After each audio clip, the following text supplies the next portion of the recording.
Megastar Chiranjeevi, Tollywood crazy beauty Samantha కలిసి నటించే అవకాశాన్ని కోల్పోయిన ఒక ఆసక్తికర అంశం ప్రస్తుతం సోషల్ మీడియాలో హాట్ టాపిక్గా మారింది. సమంత నటించిన తొలి చిత్రం ఏ మాయ చేసావే జూలై 18 నాటికి 15 ఏళ్లు పూర్తవుతున్న నేపథ్యంలో ఈ సినిమాకు సంబంధించిన ఓ ఇంట్రెస్టింగ్ విషయాన్ని దర్శకుడు గౌతమ్ వాసుదేవ్ మీనన్ తాజాగా వెల్లడించారు. గౌతమ్ మేనన్ వెల్లడించిన వివరాల ప్రకారం ప్రారంభంలో ఈ చిత్రాన్ని మహేష్ బాబుతో తీయాలని భావించినట్లు తెలిపారు.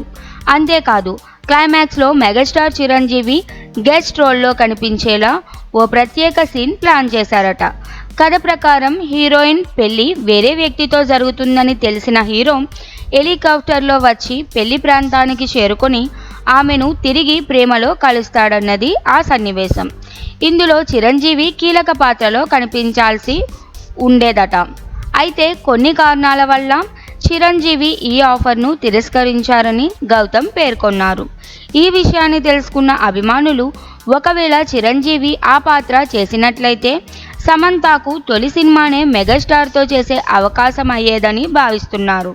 ఛాన్స్ వచ్చినా చేజారిపోయినా ఈ కాంబినేషన్ మిస్ అయిందని వారు ఆవేదన వ్యక్తం చేస్తున్నారు. ఇదిలా ఉంటే బ్లాక్ బస్టర్ విజయాన్ని సాధించిన ఏ మాయ చేసావే త్వరలో రిలీజ్ కానుంది. జెస్సీ పాత్రలో సమంత, కార్తిక్ పాత్రలో నాగ చైతన్య నటనతో ప్రేక్షకులను అలరించిన ఈ చిత్రం మరోసారి వెండితెరపై దర్శనమివ్వనుండడంతో అభిమానుల్లో పండగ వాతావరణం నెలకొంది.